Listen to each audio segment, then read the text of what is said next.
Stugotz here. You may not be able to run, throw, or catch like a professional athlete, but now that it's spring, you can get your lawn looking like a professional sports field, assuming your lawn gear will start. That's it. Stop by Advanced Auto Parts. They'll test your lawn and garden battery for free. If it needs to be replaced, they have Autocraft lawn and garden batteries starting at just $22.99. Plus, enter the code DAN20 when you buy online to save 20%. Think ahead. Think advance at Advanced Auto Parts. The Dan Le Batard with Stugotz Show podcast is presented by Capital One. This is Banking Reimagined. Dan Le Batard. 100%. It's, I wouldn't take such pride in that. I do. Stugotz. But I want you to imagine Stugotz rising up from the gutter. Like, what you're looking at right now is a gutter. Only a gutter. And now it starts as a face, and the mouth gets bigger. And it just keeps growing and then just shouts rings. This is the Dan Le Batard Show with the Stugotz on ESPN Radio. ESPN Radio is presented by Progressive Insurance, making it easy to bundle your home and car insurance. All guests on the Dan Le Batard Show appear via the Shell Pennzoil Performance Line. Tom Haberstroh going to join us there in just a second.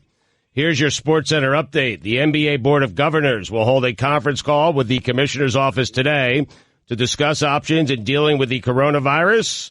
One of the ideas that is on the table is the option of moving games to NBA cities that haven't been stricken with outbreaks.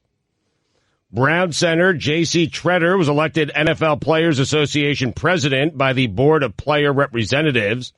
And finally, deep scars do not regenerate with sweat glands. So, if you are out doing yard work and the rest of your body is covered in dirt, an exposed deep scar would be dirt-free. Here's the Select Quote difference. Most companies give you one option, one policy, one rate, but Select Quote shops it could get you up to 10 options from highly rated life insurance companies for a free personalized quote. Call 800-780-1010 or go to SelectQuote.com today. For all the latest headlines and information, tune in to SportsCenter on ESPN Radio all throughout the day. So we got to get to Stugotz's top 10 sandwiches. We're about to rifle through Stugotz's backpack of lies here because he says that all of these things that he bought yesterday are in his backpack. So we're about to look through his backpack. But first, we got to go to Tom Haberstroh, NBC Sports NBA insider. He is host of the Haber Show podcast.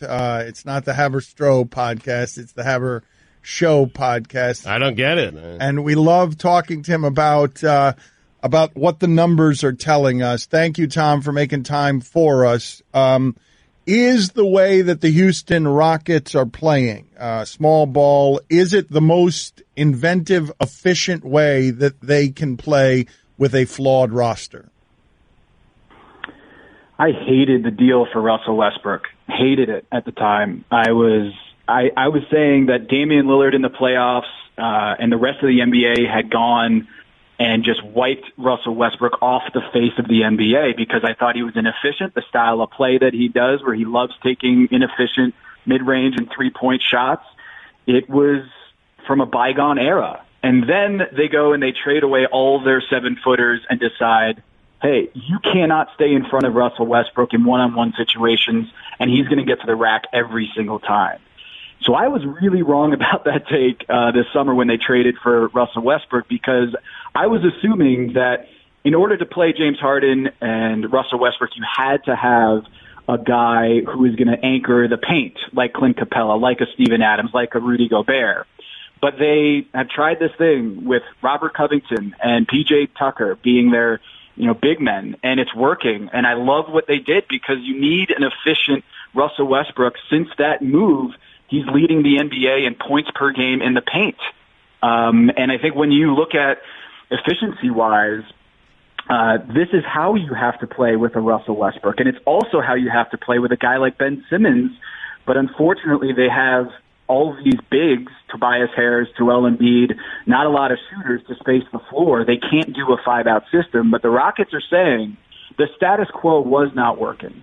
They recognize that, and they're making an inventive move. But I do think it's odd that we say this is incredibly innovative. It's something we haven't seen before when didn't we all love the We Believe Warriors for the same exact thing? Like the Nelly Ball Warriors that upset Dirk Nowitzki in the first round of the playoffs, the 1-8 upset with Steven Jackson, Al Harrington, and Baron Davis. Like that was the same idea, is we cannot win by playing conventional basketball. So we have to kind of change the system and make sure they go for high variance, something that is, might not be winning every game, but we need to have the highest ceiling possible. And that team did it, and now we're seeing Mike D'Antoni do it again. What do you think happens differently if in a Game 7 a couple of years ago against the Warriors, the Rockets had just hit a normal amount of threes as opposed to having a historically awful night? How does everything change in the league and with them over the last couple of years if they'd merely beaten Golden State in that Game 7 because some of their jumpers had fallen? Isn't that crazy? I mean, I think about Chris Paul a lot. Chris Paul is known as the guy who can't win the big one. He can't win the championship. And if a couple of those jumpers fall, Chris Paul, like statistically, Chris Paul is one of the best players of all time. He is. Like, you look at all the numbers, and he is one of the best point guards in NBA history, if not like one of the top 3 point guards in NBA history. But he hasn't won in big playoff moments in the finals. He hasn't even been there. So I think the game itself probably changes a little bit, but I think you're seeing all these teams are going to 5-out systems. The Milwaukee Bucks watched what the Houston Rockets did, and they said, let's do a 5-out system too. So I think the Rockets winning a championship with their style of play certainly would make teams step on the gas and play a little bit more three-point ball for sure. But I think we're already seeing that. And, I think you look at the Sixers where they doubled down on size and playing big. It hasn't worked out at all this season. But it would change a lot of the reputation that James Harden has, that Chris Paul has, Mike D'Antoni. And it would be an incredible achievement, but obviously that didn't happen. But I still think the lessons that we learned from the Rockets, people are copying that and just playing 5-out. And I think when you see Andre Drummond go for a second-round pick, I think that really proves that centers, that what Daryl Morey did and just traded away all their bigs, I think a lot of teams are going to copy that. Tom, who do you think the next Nets head coach will be? I think it's Ty Lue. I think he's been waiting for a job like that. He took the assistant coaching job under Doc Rivers for the Clippers with the intention that, hey, when a big-time spot opens up, I'm going to pounce on that. And I don't know if there's a job that's available that has the market size with Brooklyn and the star power with Kevin Durant and Kyrie Irving. And I think he makes a lot of sense there. Tom Thibodeau is an interesting name, not for the Brooklyn job, but I think the Knicks job is fascinating for Thibodeau. So I think in that city, I'm hearing a lot of Tom Thibodeau to the Knicks and Ty Lue for the Brooklyn Nets.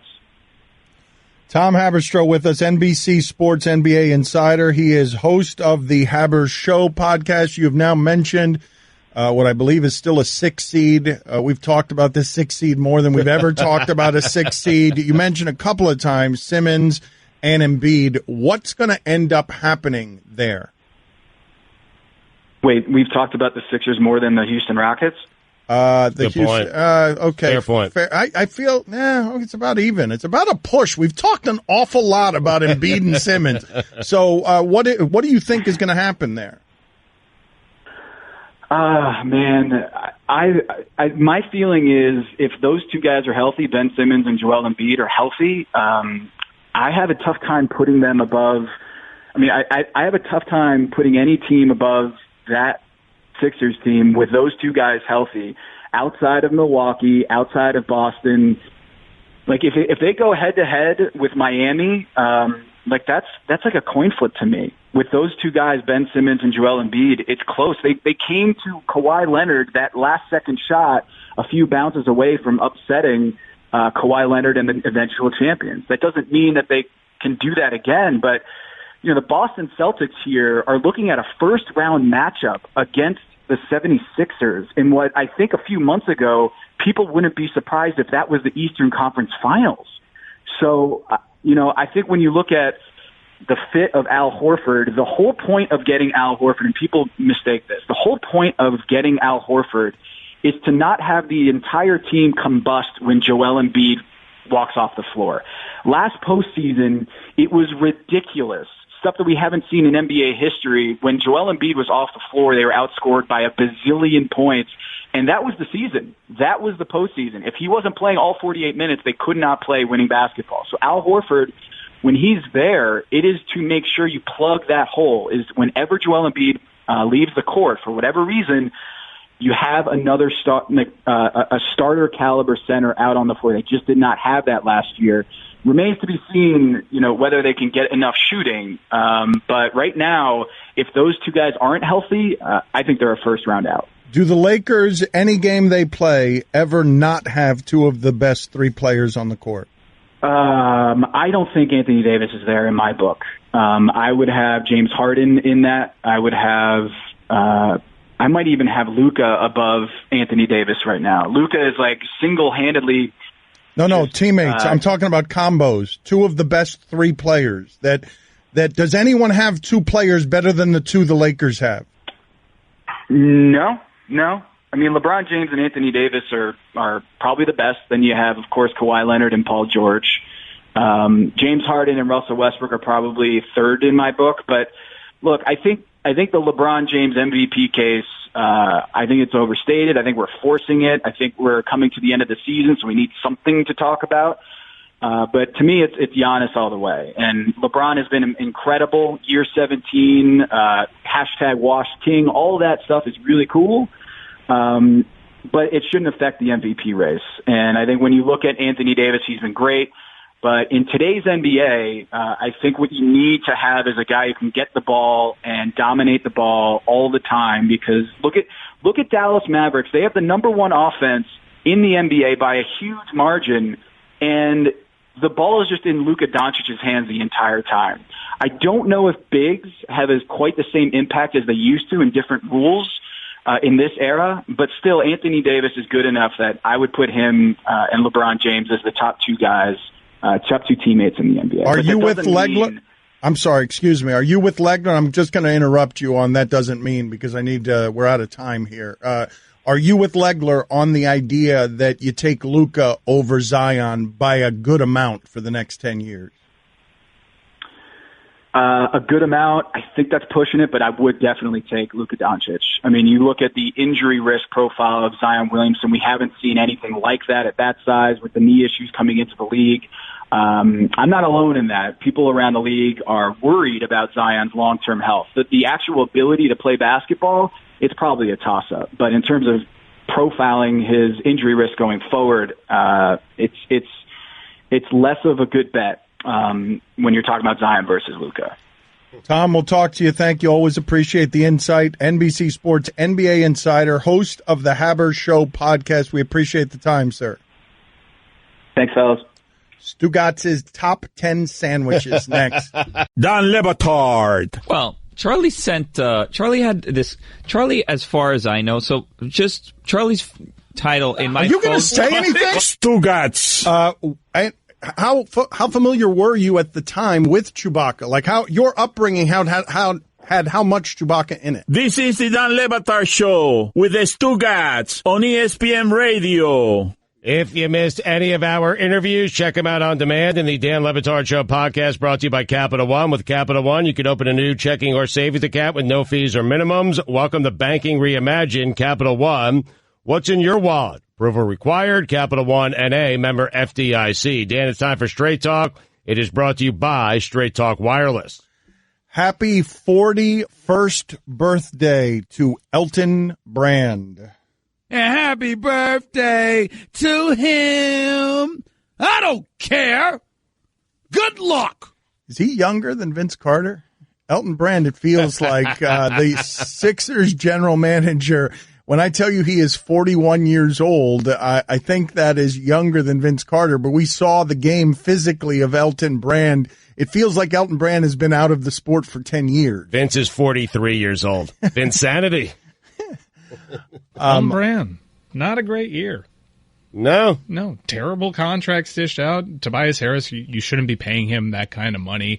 Got rid of the shooters. It's not really working out. Understanding that the injuries are certainly not helping their situation. Let go of Jimmy Butler, chose basically, or I'm still not entirely sure what happened with Jimmy Butler. I don't know if they were not willing to give him an extra year, if Jimmy was just dead set on going to But hasn't Miami. Jimmy Butler told you that he didn't think that everybody there was about winning, that he didn't love the locker room? I mean, I feel like he said that already. Yeah, I don't know how that correlates to like the offer and how much exactly Elton Brand wanted him. He gave up assets for him. Isn't the assumption always, as it relates to Jimmy Butler, that given how much he's talked about that locker room, given that Udonis Haslem has said if you put him around cats, he's going to growl, but if you put him around dogs, he's going to feel right at home. Isn't the assumption naturally that because Ben Simmons is in this Kardashian world, that Ben Simmons is the one that everyone is talking about here? I don't feel like it's Embiid. Jimmy Butler and Embiid seem like they're fine. So if Jimmy Butler had a problem in the Philadelphia locker room, didn't it have to be with Simmons? It's all speculation, but it seems pretty obvious to those speculating that it has to be Simmons. When there's someone calling together a player meeting, it's Al Horford. It's Josh Richardson who's trying to be a leader there, and that should be Ben Simmons' team. Doesn't Jimmy Butler have a problem with just about any locker room that he's in? I mean, he's always had a problem, so now he made it his locker room. Yeah, but Stugotz, if you see Jimmy Butler's history, it was always put on Jimmy Butler as if he is the problem. And you see what happens when he leaves Chicago. And everyone realizes, oh, Chicago's front office and that team, that's a mess. He leaves Minnesota. The only time they ever do any sort of winning is when he is there and healthy. He leaves, and you're saying the same things that you said about Chicago. And now you look, he leaves Philadelphia, understanding that they did other things to tweak the roster construction. And Jimmy Butler might not have been the problem the whole time. Let's get to Stugotz's top 10 sandwiches. If you were with us earlier, this is the Stugotz wheelhouse. It might be the only Stugotz wheelhouse, or the strongest Stugotz wheelhouse, I should say. Number 10, according to Stugotz, the 10th best sandwich throughout history The is tongue twister. PB&J on toast. On toast, that's the important part. And by the way, everyone on Twitter is agreeing with me. Peanut butter and jelly on toast is my 10th best sandwich. Number 9, Stugotz. Meatball parm sub. A strong 10 and a 9.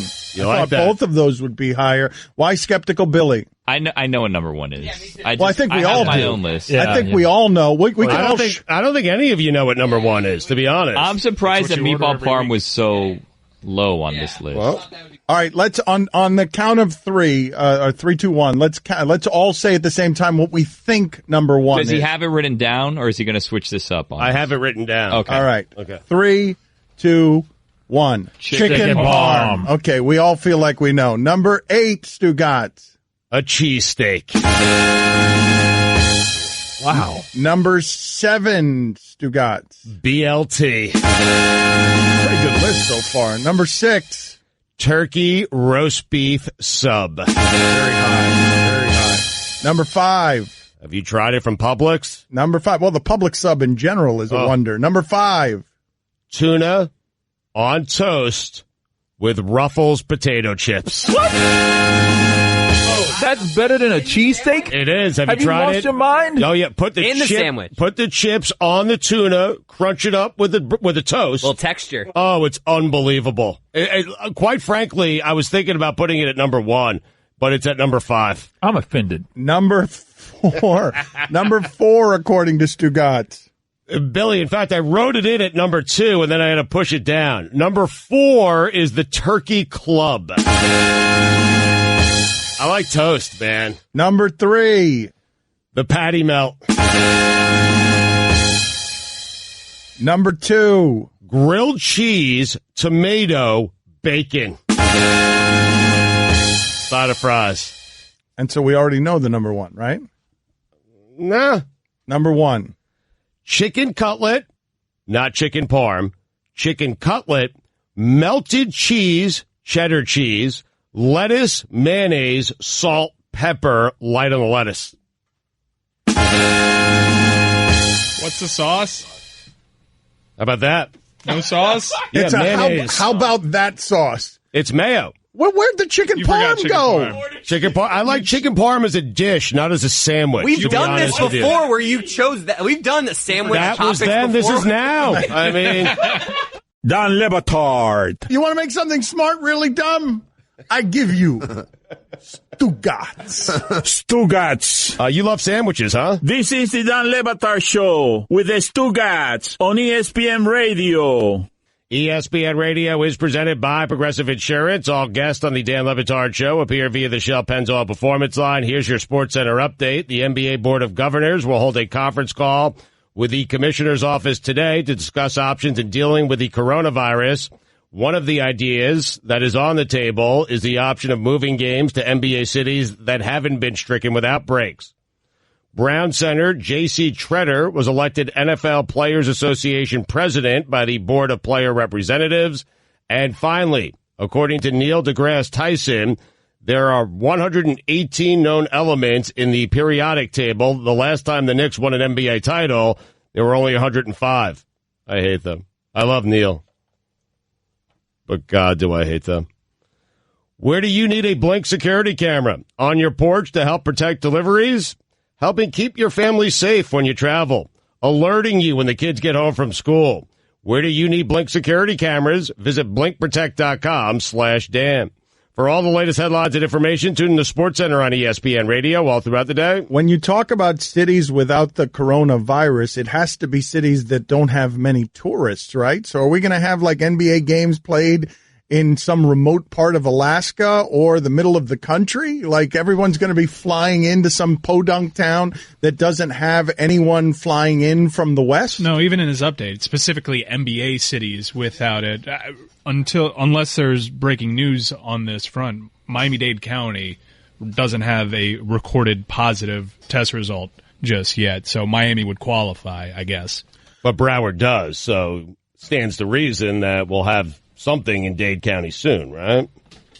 I don't want to play this game. I know, but everyone's playing this game. It feels the way that this is growing that this might be all a dated conversation by show's end. So we are following all of this, monitoring it, and nobody knows what to do. But Stugotz hit us with what we think is an avalanche of lies earlier that we are about to test here. But the news is just broken that Harvey Weinstein, the disgraced Hollywood mogul who it appears very obvious now is also a rapist, he has been sentenced to 23 years for all his money, for all his bluster, for all his power, for all the stories that you heard and have seen reported about how awful this guy was, bloated on ego and drunk on power. 23 years is something that I'm surprised to see because I thought having all the money in the world, even though the Weinstein Company had to declare bankruptcy, would protect him from some of this stuff, as we often think of the justice system and lawyers being able to do with money things that the poor can't do. But he's still facing stuff in Los Angeles. This is just the New York stuff. He's in Rikers Island right now. So he is going to spend the rest of his life in jail and a hellish existence in jail for a guy who comes from, bloated on power, creating Quentin Tarantino, feeling like he ran Hollywood. He thought defiantly and drunk on power and ego when these initial claims came out, he thought that he was going to be able to beat all of it. He fought it vigorously. When you hear and read about the lengths he went to prohibit the publishing of that story by Ronan Farrow of the New York Times, one of the best young reporters we've ever seen across journalism, who basically started the Me Too movement because of his reporting. Woody Allen's, from the Woody Allen family, although he's feuding with Woody Allen and has been for a long time. This young person started a movement. How old is Ronan Farrow? Is he now? These stories were in 2017, but I don't think he was even 30 at the time that he was reporting these stories, and he basically started the Me Too movement by helping empower women. He's 32 years old now. Right. So how long ago were the stories? Yeah, right? 2017. So he was in his late 20s. But, this started because of Ronan Farrow's reporting. Ronan Farrow, if you've been following any of the things that he's been saying, the lengths that Harvey Weinstein went to in order to make the New York Times and Ronan Farrow feel threatened, feel prohibited, feel handcuffed by the reporting of that story, the denial, the bluster on the denial. There was a monster in our midst, Stugotz, and you know that I extend empathy almost anywhere. I try to extend compassion. I'm not rooting for someone to spend the rest of their life rotting in jail, miserable and hurting. But in this particular case, the things are so ugly that it's hard for me to summon anything in the way of compassion for the way that this man abused his power and fought this in a way that seems now to be wrapped and soaked in a bunch of lies. This was a predator. This was a rapist. This was an abuser of power. And 23 years in jail is just sort of the beginning of his punishment, because there's no way he's going to get out of jail now, right? Harvey Weinstein dies in jail, even with good behavior, given that there are more charges. Oh, Dan, he dies in jail, yes. But are you surprised that he came out with that kind of bluster at the beginning? I mean, because people did feel threatened. They did. And he thought he was going to be able to beat the case. But that shouldn't be surprising to anyone, considering. I'm surprised that Harvey Weinstein is going to die in jail the same way that I'm surprised that Bill Cosby is in jail. And it's no other reason than O.J. Simpson's not in jail. Like, when you have money and you have legal means, you can push the system around a little bit. And he was not able to, after a lifetime of pushing everyone around, after a lifetime of physically pushing men and women around. This guy is getting something here that is, I am surprised by 23 years. Yes, I thought, given the initial gap of this can be anywhere from 5 to 25 years, the idea that the judge has said this might be your first offense, but you are not actually a first-time offender on this, and that the judge hit him with what feels like the sternest possible penalty, he has lost everything because of his behavior toward women. He has lost the Hollywood life. He has lost the Hollywood power. He has now lost all of his freedom. And this kind of thing, even as his spokesman and his people say that he's as well as you can be doing under the circumstance, this kind of fall from grace is exactly why it is that you have to be in solitary confinement on suicide watch, because it's not just that your existence is going to be awful in jail. It's that it's going to be especially awful because you have grown very accustomed to creature comforts, and this is not a white-collar crime situation. Rikers Island is going to be deeply unpleasant for anyone who's been there.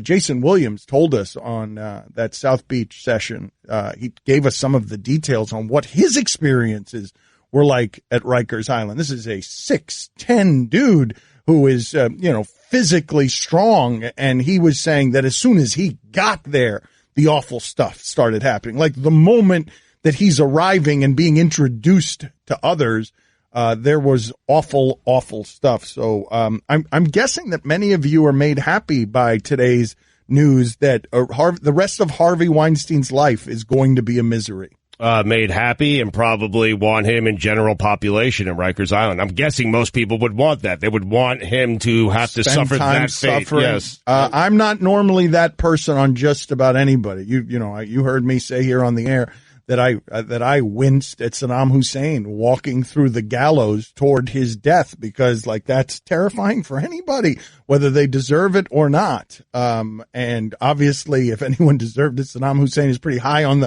the list of people who deserve it, but I can't summon compassion for this person. And I'm surprised that I haven't been able to summon compassion for it. Let's see if we could catch Stugotz in his lies. What? An awkward transition, admittedly. We're going to do that next, though. I am telling you that we are going to go through Stugotz's bag next to find out if indeed he was lying, as he always is whenever he's breathing.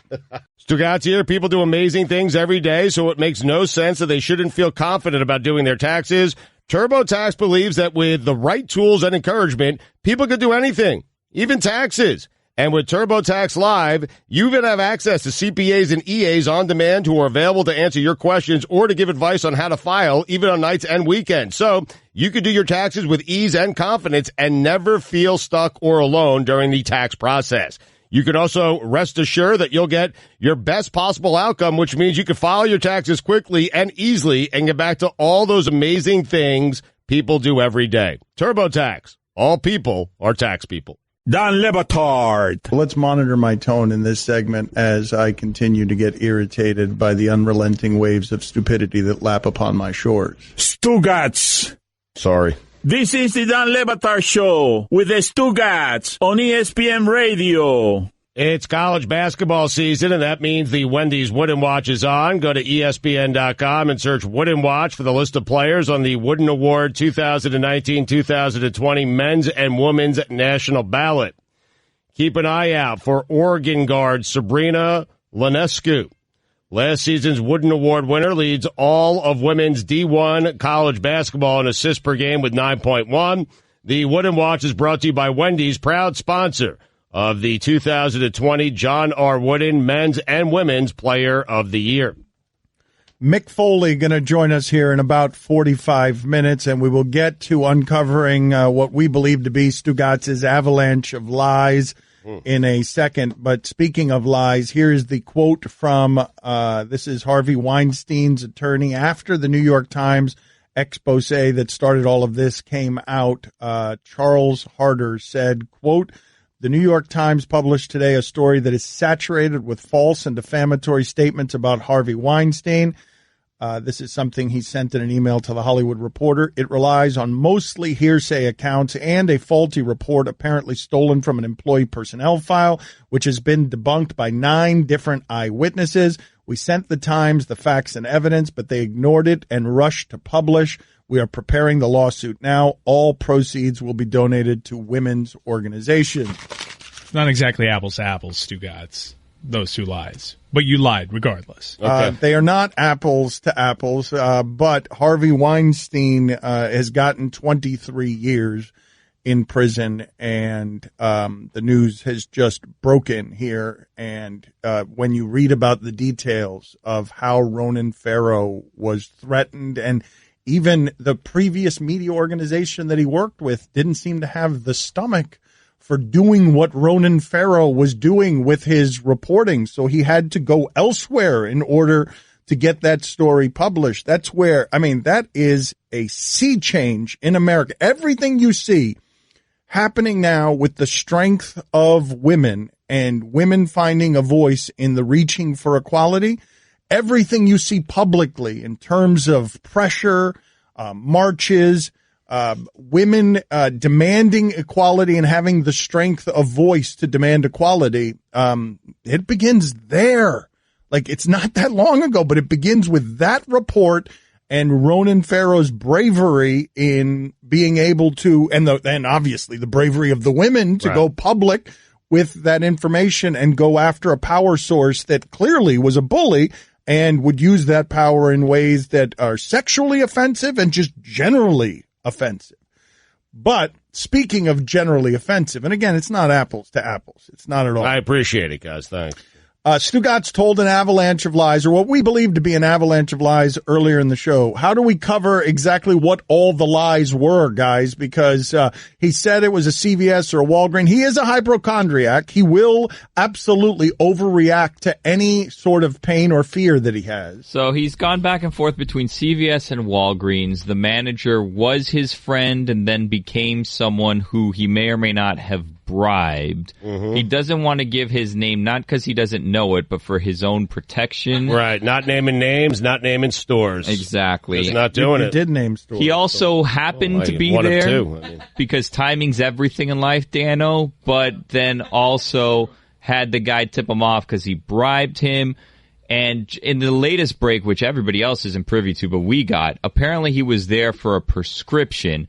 He also, and this he hasn't wavered on, bought 3 packs of Goobers for $3. Okay, Yep. but he also said he got hand sanitizer at a time that nobody could get hand sanitizer. He just said he walked in, strolled in, and got hand sanitizer. I strolled in and I cleaned that place out. That's what I did. All right, let's see what's actually in his bag here, because this is not a radio bit. This is the book bag that Stugotz brings in every day, or the backpack, excuse me. Let's start with the big pocket, okay? The big pocket. I'll put everything in my backpack. I will help the listeners on radio here as it's on ESPN Ooze. Again, he is a hypochondriac, so it's not surprising at all that he would overreact in some ways. Here is the first item in the big pocket of my backpack. Some wipes. Clorox disinfecting wipes, killing 99.9% of viruses and bacteria. That's for like houses. I got it. Yes. Listen, you got to do what you got to do. Okay? All right, keep it moving. Let's go. Okay. Let's keep it moving, because there's a lot of stuff in this bag. Wouldn't the studio be a place that you would use it? Here's the second item I purchased. I got a hair dryer.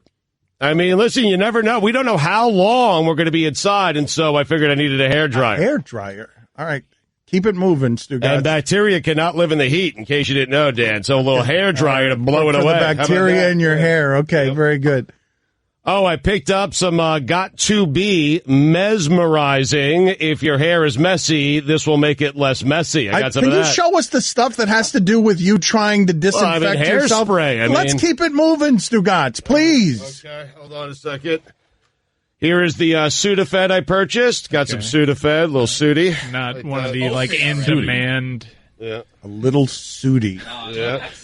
I got some Act Dry Mouth gum. Because that's one of the symptoms. Well, but gum's not going to fix it. It's just going to make your mouth feel better. No, that's moisturizing gum. I got, as I told you guys, the Afrin No Drip. How about that? Yeah. Okay, 12 hours. This is all waiting around for sanitizer that doesn't exist. Boom! How about that? Whoa. How about a big green bottle? That's aloe. Oh, wow. Someone owes me some money. They had a bunch of them. Oh, bait and switch. No wonder. Wait a minute. Some Mucinex. I thought that was the hand sanitizer. So, this guy, lose my number. I mean, that's aloe. How about that? What is that? That is Biotine moisturizing spray. Hold on a second. Not only is that aloe... granola bar. Not only is that aloe and not hand sanitizer, can you please, Mike, go get our makeup person, Lucio? Little airborne. What flavor? Stugotz, lemon lime. Oh, wow. Been in there for a year and a half. Hold on a second. This is funny here, because I'm pretty sure I recognize that particular aloe. And my question to Lucio is a yes or no question. Lucio, did Stugotz steal that aloe from you thinking it was hand sanitizer? Yes or no? Yes, it's right. Yeah, you can have the old bait and switch, Lucio. Stugotz, you liar! Yeah. He stole that from you. He stole. It's mine. This is mine. I mean, you can have it back. I mean, it's aloe. This is like the heist movie where the criminal is just incompetent. How is it possible that you tried to steal hand sanitizer to lie and instead stole some aloe?